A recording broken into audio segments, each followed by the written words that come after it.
Good morning, good afternoon, or good night, and welcome to Command Power, the show in which we discuss all things Magic the Gathering with a focus on Commander. And today we have an amazing new deck tech for you. It is Gix Yawgmoth Praetor from the new set Brothers War, and it's an awesome commander that I was really excited about since the moment it spoiled. I think this is really strong, probably stronger even than the new Shield Druid in Commander, and I'm just really excited about talking about it and building around it. And if you don't know what he does, anytime a creature deals combat damage to one of your opponents, that creature's controller is going to draw a card and lose a life. So it's a very nice political card. It fits into all sorts of political decks since it encourages people to attack your opponents, but then it also has another ability tacked on, which lets you pay 6 and discard any number of cards to exile that many cards from an opponent's library, and you may cast any non-land cards exiled this way without paying their mana cost, and obviously play one land from them as well. So this is a really funky and cool ability. It's very easy to whiff, but it's still a very fun top-end kind of ability. So we're mostly building around the first part of the card, the one that's going to let us draw a bunch of cards, and then we also have a few ways to take advantage of the second part.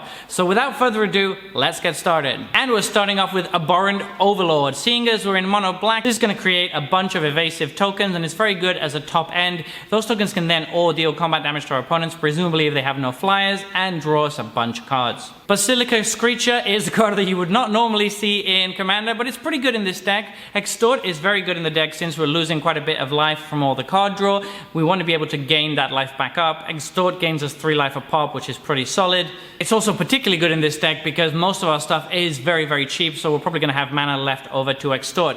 Finally, the reason this is in the deck is because we want cheap evasive creatures, and this is still a 2 mana flyer, so it's pretty good.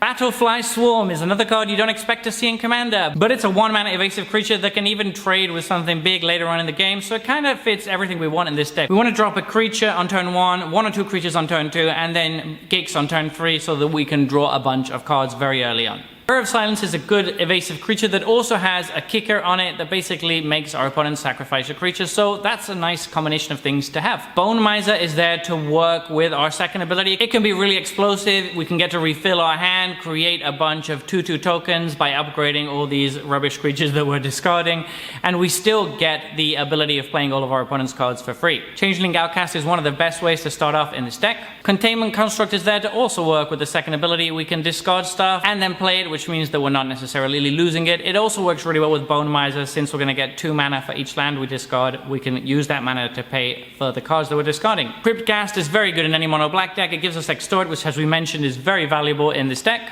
Dark Confidant is going to be better than normal in Commander in this deck. Since our deck is very low curve, it's probably not going to cost us that much life, and on average it's going to cost us 1 to 2 life, so that's pretty good, and then we're going to be able to draw an extra card every turn, which is fantastic. It's also a 2-drop that can get in for damage before our opponents play blockers. Douthie Ghoul is a nice one. We have a bunch of Douthie cards because they all have Shadow.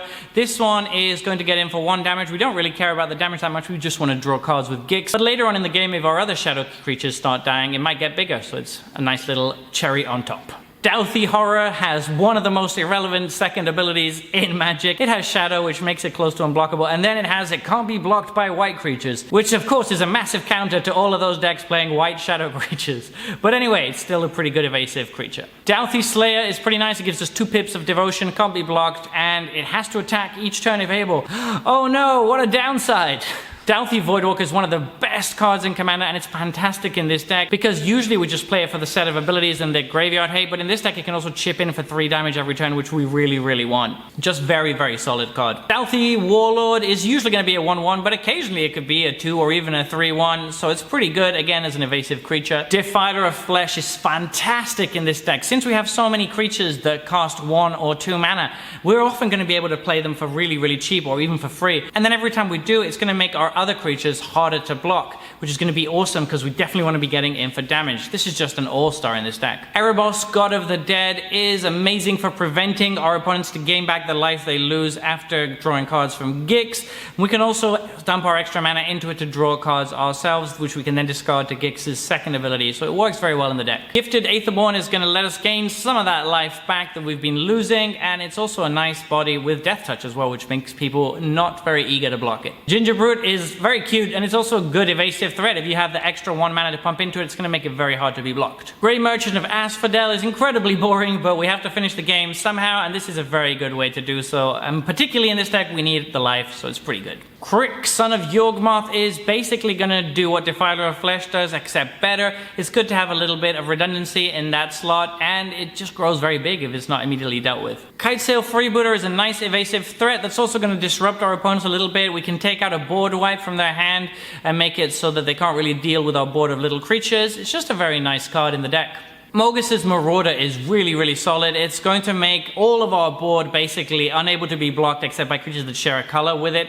So that's going to make things very tough for our opponents that aren't playing black. We can just swing in for lethal out of nowhere with this. It's a very solid card. Nether Traitor is a fantastic card with Shadow and Haste. We don't really care about the damage it's dealing. 1 damage is enough for us to draw a card, so that's all we need here. And it's also recursive. Every time a creature is put into our graveyard, we can pay 1 and just have it come straight back to the battlefield. Nighthawk Scavenger provides some well-needed lifelink. It's probably going to only be 1 or 2 power for the most part, but that's enough. We only need a little bit of incremental life gain to make sure we stay in the game. Nightshade Stinger is one of the most vanilla cards in the deck. It's just a 1-mana evasive creature. But it works very well with our next card. Una's Blackguard is pretty good in the deck, but it's an evasive creature on 2, which is nice. But then we do have quite a few rogues and other creatures that are also going to get counters, and when they deal damage to an opponent, they're going to discard a card. So it can provide some well-needed disruption, and it's still a decent evasive threat. Order of Midnight is another nice evasive creature that also doubles up as a little bit of recursion. Oars of Enforcer is pretty good. It's going to be difficult for our opponents to trade profitably with it. They probably don't want to block it, which means we're going to be drawing a card.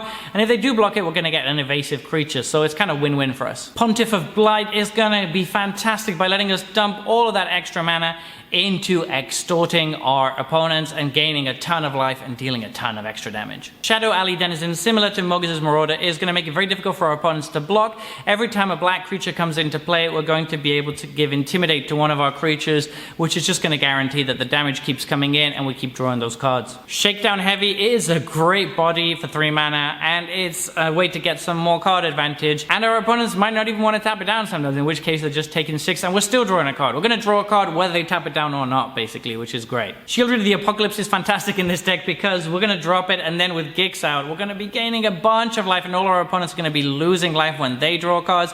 It's just really disgusting. Sturge is a good evasive threat for 1 mana that can also draw us a card late in the game. Perverse Gloom Summoner is going to be pretty decent. Since we're gaining quite a bit of life, we can then pay that life right back and create an evasive threat, which again, we want in this deck. Tormented Soul is another 1-drop that's going to be unblockable. Praetorian is good early, and then once it dies, we can trade up later in the game to get another attack and probably draw a card off of Gix and draw 2 cards off of its ETB. Timoret, Chosen from Death, is going to be difficult to deal with because it's going to have a huge rear end, and then we can pay mana to exile stuff from our opponent's graveyard and gain life, so it kind of hits everything we want in this deck. Vampire Nighthawk is a classic. It's going to gain life, it's going to be difficult to block, it just does everything we need. Vault Scourge is great because we can pay for 1 mana using the Phyrexian mana ability, and it's going to gain us 1 life every time it connects, which is going to trigger the next 2 cards on the list, whilst also being an evasive threat. So Vainwitch Coven is going to be very nice here. Since we're getting so much life, we can just pay 1 black mana and return something from our graveyard every time that happens. That's really good. It also has Menace, which means it has evasion. And Witch of the Moors is going to let us control our opponent's board a little bit. We have so many ways to gain life that this should be triggering pretty much every turn. Moving on to instants, we have Curtain's Call, which is just good removal, and it's going to clear the path so that our creatures can get in. Defile is also going to deal with an opponent's creature, and it's going to do it very efficiently. Dismember can be played for 1 mana if we needed to, which still leaves us mana up to do other stuff, which is great. Drag to the Underworld is almost always just going to cost 2 in this deck because of all of our devotion. Go for the Throat is just a nice clean removal spell. It can't hit artifacts, but it's still very good. Overwhelming Remorse is a fantastic card from the new set. We have so many creatures in this deck and so many small ones that they're very likely to die, and then we can play this for super cheap and exile one of our opponent's creatures. Infernal Grass is just nice clean removal spell with no conditions. Snuff Out we're going to be able to play for no mana, which is always great. It's a very underrated card. And Victim of Night is a close to unconditional removal spell. And then for sorceries, we have Feed the Swarm, which is good removal, and it also allows us to deal with our opponent's enchantments. Mutilate is the only board wipe we're running. We shouldn't need that many board wipes, but this basically guarantees that we can wipe the board in a deck with this many swamps. Predator's Hour is a really good one for stealing our opponent's stuff. Since we have so many small creatures, we can exile a bunch of cards from their library and then play them later in the game. It's actually fantastic because they stay exiled forever, so we can play them whenever we want. And Sign in Blood is another way to draw cards for the deck. For artifacts, we have Expedition Map, map to search for some of our broken mana lands. Jet Medallion is going to give a discount to most of the cards in the deck. Soul Ring is Soul Ring played in every commander deck. And Whip of Erebos is going to provide all of our creatures with much needed lifelink whilst also giving us a bit of recursion. For enchantments, we have Bad Moon, which is going to buff all of our small creatures. Necropotence is going to let us draw some cards and stay ahead of cards when we do. And Friction Arena is going to provide a little bit more card draw in case our Gix gets removed.